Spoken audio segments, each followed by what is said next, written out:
দেখছেন কি মচমচ হয়েছে। কাঁচা কুমড়া দেবার চানাচুর বানান যায়। দেখতে কোনো বালাসার মতো সিনে কুমবার চানাচুর বানানি হয়ে গেছে মনুরা, মনে হইতেছে একালে চানাচুর বানানি খাইতে আছি। রবিন আব্বু এই দেখ কুমবার দিয়ে চানাচুর বানাই। কি কও আসলে? হ্যাঁ আরে আল্লাহ আদি আজব ব্যাপার। আব্বু আমার কাছে কাঁচা কুম্বা নাই? আছে কাঁচা কুমবাস। চলো আজকে কাঁচা কুম্বা পারি আমরাও চানাচুর বানাবো। আচ্ছা তো লো। আচ্ছা রবিন আব্বু এই কুমবাটাই পাস। আচ্ছা আব্বু ঠিক আছে পারতে আছি। আচ্ছা পাস। আব্বু কোন গা কইছো? এক গা? হ্যাঁ হ্যাঁ আচ্ছা ঠিক আছে বিসমিল্লাহ। এক কই হইবে না আর এক কই পারমু? এক কই হইবি। আচ্ছা ঠিক আছে। এই তুমি কই? এই আমি কি খবর? এই কাঁচা কুমবা লই এসে এর দিয়ে চানাচুর বানাই দাও। কাঁচা কুমড়া দেবার চানাচুর বানান যায়। আরে বানান যামু দেখ ফানে এই ধরো কুম্বাই দা চানাচুর বানাইনার পান্নে প্রথমে কুম্বাটা সেলতে হইবে। কুম্বা সেলা হয়ে গেছে আম্মু, এখন কুম্বা একটু বড় বড় করে ঘষো। কুম্বা ঘষা হয়ে গেছে, এখন দিতে হইবে 1 কাপ ময়দা, কর্নফ্লাওয়ার, হলদির গুঁড়ি, মরিচের গুঁড়ি, সবকিছু এখন ভালো মতো চালতে হইবে।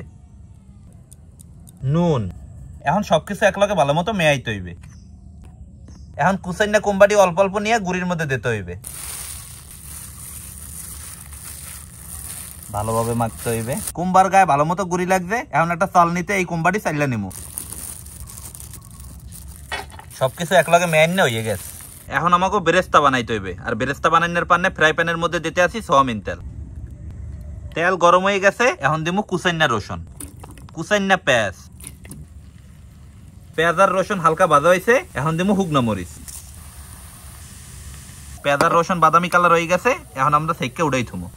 আম্মু ভাবে কি মনে হয় চানাচুর হইবে? হইবে বেটা, চানাচুর হইবে না তো হইবে কি? আগের বেরেস্তা বাদা তেলের মধ্যে এখন কুম্বা দিয়ে ভাজতে হইবে। কুম্বা ভাজা হয়ে গেছে, থুকু কুম্বার চানাচুর বানাই না হয়ে গেছে। এটা দেখতে কোনো বালাসার মতো সিনে সব কুম্বাড়ি ভাজা হয়ে গেছে। দেখছেন কি মচমচ হয়েছে। প্রথমে যে পেঁয়াজ রসুন আর মরিচ ভাজতে থইছিলাম সেই এখন ভাজা কুম্বার মধ্যে দিয়ে দিমু। এখন সবকিছু একলগে ভালো মতো মেয়াইতে হইবে। কুম্বার চানাচুর বানাই না হয়ে গেছে, এখন খালি খাইয়ে দেওয়া না পালা যে কেমন হয়েছে। দেখছেন কি মচমচ হয়েছে। এখন আমরা এই কুম্বার চানাচুর বানামু। আর কুম্বার চানাচুর বানাইনার পান্নে প্রথমে দিতে আসি কুচাইনা পেঁয়াজ, কাঁচা মরিচ, শসা, টমেটো, কুচাইনা ধনিয়া পাতা, সবার শেষে দিমু হরুর তেল। এখন সবকিছু একলগে মাখতে হইবে। নুন একটু কম হয়েছে, হেলপান একটু নুন দিতে আছে। কুম্বার চানাচুর বানাই হয়ে গেছে মনুরা, এখন খালি খাইয়ে দেওয়া হইনার পালা যে কেমন হয়েছে। আব্বু কুম্বার দিয়ে তো চানাচুর বানাই হেলাইলাম, এখন খাম। হ্যাঁ এখন খাইতে হইবে। বিসমিল্লাহ। বানাইনার পর একটু তেনাই গেছে বুঝছো আব্বু, আগে কিন্তু মচমচ আসলে। মচমচা না থাকলেও খাইতে খুব মজা। মনে হইতেছে এককালে চানাচুর বানানি খাইতে আছি। আমার জীবনে আমি প্রথম কুম্বার চানাচুর খাইতে আছি। আপনারা কারা কারা খাইছেন জানাইন কলম। আমার মনে হয় না খুব বেশি মানুষ খাইছে, কি আব্বু? সেই মজা। এটা যদি আমি রেটিং দেই 10-এর মধ্যে 9 পাইবে। আব্বু কত দেবা? আমি 10 দেব। 10 আমি 9 দিয়েছি জানো। মচমচা একটু এখন একটু কমে গেছে তো এর পান্নে।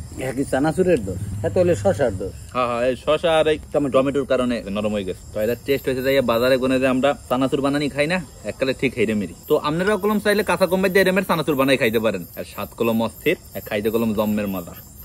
তো আশা করতেছি আমাকে এই কাঁচা কুম্বার চানাচুরের ভিডিওটা আপনাকে সবাই ভালো লাগবে। সবাই ভালো থাকেন। আসসালামু আলাইকুম।